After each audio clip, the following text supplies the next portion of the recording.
Thank you, Paul. Thanks for the opportunity. It's an honor to present this on behalf of these investigators and sites that have contributed data for a long time. We're talking about the Amplatzer Post-Infarct VSD Occluder study. This is a retrospective study. These are my disclosures. This is a simultaneous publication in JSCAI. For those of you who are interested in more details, this is out today, and the QR code will take you to that.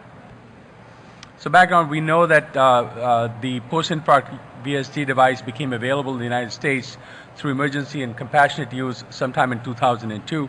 And there was a post-infarct HD approval of these devices in 2017.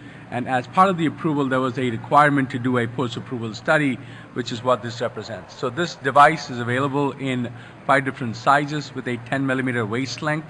And the disc diameters on both sides are represented. This table shows you all the different disc diameters that are available, waist length, waist diameter, and the disc diameter. So they tend to be a little bit larger than your standard muscular VSD devices.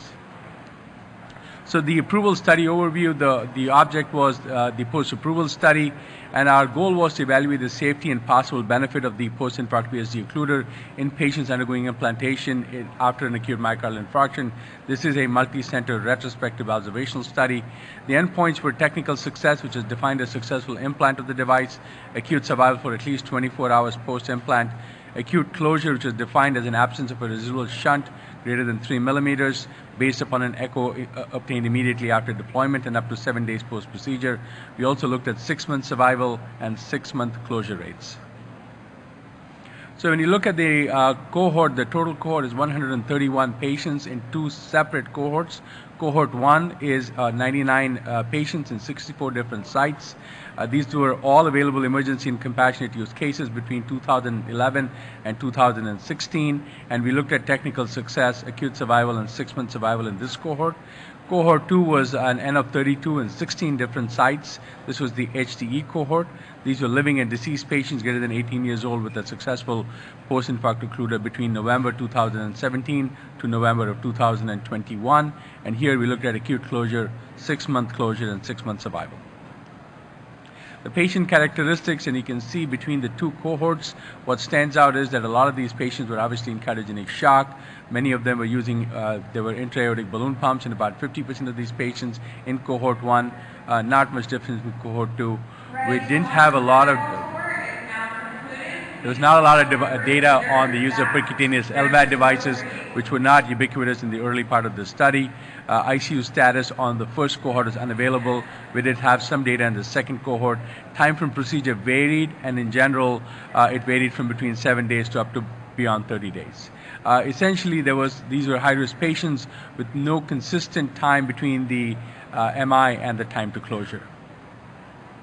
Clinical outcomes that we saw, technical success was achieved in a fairly high number, 76.8%. Acute survival was seen in 75 of 89 in cohort 1, it was 84.3%. Acute closure was accomplished in only the cohort 2, only in about 53%, with 6-month closure rates. As you can see, the number of patients surviving out there is pretty small. And this is from cohort 2. This is out of 32 patients that started out. It's about 66.7%. So what the study did show, that successful implant was seen in a fairly high-risk population, but obviously long-term outcomes are still pretty poor. When we look at 6-month survival, you can see that the Kaplan-Meier curves really are poor in the first part and then kind of flatten out, essentially meaning that if you make it out for the first 30 days, there's not much of a difference. But clearly mortality is extremely high in that initial 30-day period. When you look at comparison, there's really nothing that stands out in this population. Again, it's a relatively small number of patients. In the mortality group of N16, closure less than 14 days, cardiogenic shock, large procedure to age more than 52. These are the numbers. I don't think there's any statistical significance to any of these. These are just the observed data. Again, in the survival group, there is maybe a suggestion that the ones who presented late and survived for longer and the implants were done later may have had better outcome, but again, too small of a study to really make a conclusion. So to conclude, what we have seen in this 131 patient retrospective cohort is that this is a very high-risk patient population, as we have known for a long time, with inconsistent risk factors for mortality as compared to what's in the literature. We do know that a post-infarct VSD closure with this device is technically feasible. It is a relatively safe procedure, but closure rates tend to be reduced due to friable tissue at post-myocardial VSD sites. The Amplatzer post-infarct VSD Occluder appears to be a safe alternative to medical therapy alone, and in patients who are not satisfactory candidates for surgical repair. As you're aware, the results of surgical repair are not spectacular either. They tend to have very high mortality in that group as well. Study results and further discussions are available in this publication. I'll keep the QR code up for a second for those of you who may want to visit the publication. Thank you very much for your attention. Vijay, congratulations. This is really important work. It was a labor to get this to publication. I know you've worked on this for a while. And it's an important new tool that we have to treat these patients. So I have just some practical questions, all right? To the best, as the PI of the largest study that I'm aware of, what is your best recommendation for timing and sizing of a post-infarct VSD from an operator standpoint? Yeah, I think in the 10 or 12 years and I think the only reason I presented this study as compared to any of the other investigators is I'm the only one who's still in the institution I started out in for the last 12 years. That's about it. And also probably we did contribute a large number of patients. Our experience over the last couple of years is that the more you can delay the closure, you probably have a better chance at survival. In some of the patients that we've tried to do this very early, and depending on how large the infarct or how large the defect is, there are significant technical challenges post-deployment in terms of entanglement with cords. We've ruptured tricuspid cords sometimes in the deployment, devices pulling through, etc. So if you can temporize them for a period of time and then attempt it is better. We have gotten better at supporting these patients as well with newer devices, and I think that may play a role in how far out you can go to do this procedure. And then in terms of sizing, how much oversizing do you... I think you have to go at least 3 millimeters larger than the largest size. Even with that, the tissue is so friable that you can have significant difficulty in having these hold on.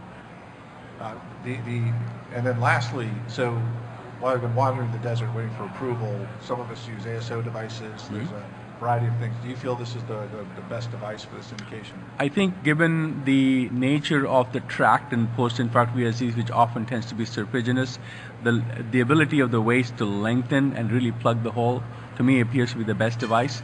And again, every post-infarct VSD is a little bit different. Sometimes you get these blown out septum with a large defect. I think you could probably use a muscular VSD device there as well. But for the classic serpiginous VSD tract that you see in post-infarct VSD, this is a really good device. Do we have any other comments or questions from the audience? So this device is now approved. It is available, yes. It does not require any IRB approvals now. So.